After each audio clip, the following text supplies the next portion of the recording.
Hello everyone, मैं नवनीत आज फिर आपके बीच में प्राचीन भारत के विषय को लेकर के। जैसा कि पिछली वीडियो में बात हुई थी कि प्राचीन भारत के इतिहास में हम विस्तृत चर्चा करेंगे, तो आइए जानेंगे प्राचीन भारत के इतिहास के विषय में।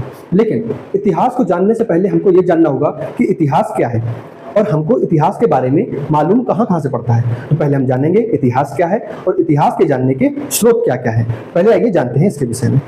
विषय है इतिहास का, और इतिहास होता क्या है तो बहुत बारीकी से जानेंगे।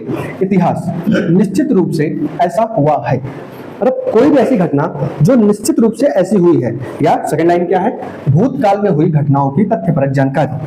अब इसका मतलब क्या है, मतलब भूतकाल में जो भी घटना भई है उस घटना की हमको केवल कहानियां ही नहीं मिली है, उसके सबूत भी हमको प्राप्त हैं। तो भूतकाल में हुई तथ्यपरक जो जानकारियां हैं, जो घटनाएं हैं जिनके तथ्य हमको प्राप्त हैं, उसी को हमने क्या कहा है, इतिहास कहा है। और इसको अगर छोटे रूप में कहा जाए तो ये क्या है, अनुसंधान।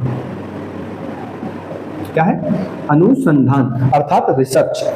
तो जो भी हमारी घटना भूतकाल में हुई है उसके सबूतों को ढूंढने के लिए हमने कहानी पर विश्वास नहीं किया है। कहानियां तो बहुत चलती हैं, किंवदंतियां बहुत हैं, लेकिन उसके सबूतों को जानने के लिए जो हमने रिसर्च की है वही क्या है, हमारा इतिहास है। हमने आपके सामने जो इतिहास पेश किया है, जो हमारा इतिहास हमारे सामने है, उसके सबूत हमारे पास मौजूद हैं, तभी हम कहते हैं जो इतिहास है वो 100% सही है। इसके बाद जानेंगे इतिहास के पिता।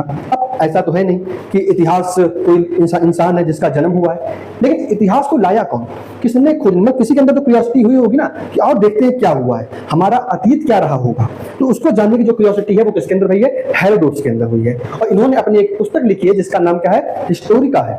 अब देखिए इतिहास की हिंदी क्या हुई, हिस्ट्री हुई, और हिस्ट्री से क्या बन गई, हिस्टोरिका बन गई। और हिस्टोरिका के अंदर ही हिस्ट्री शब्द है जो कि एक ग्रीक भाषा का दिया हुआ है। इसका ही अर्थ क्या होता है, अनुसंधान होता है। तो अब आइए जानते हैं आगे कि इसके स्रोत क्या क्या है, हमको कहां से स्रोत मिला है, क्या क्या स्रोत प्राप्त हुआ है हिस्ट्री को लेकर के। आगे हम यहां तक तो जान गए, अब इसके आगे जानेंगे क्या है कि हमारे हिस्ट्री में, हमारे इतिहास को जानने के हमको स्रोत क्या क्या मिले, कहां से हमको ये हमारी तथ्यपरक जानकारी, जो हमारे तथ्य हैं वो कहां से हमको प्राप्त हुए हैं। तो ये जो तथ्य हैं वो हमको 3 जगहों से प्राप्त हुए हैं। आइए देखते हैं वो तथ्य कहां से हमको मिले हैं।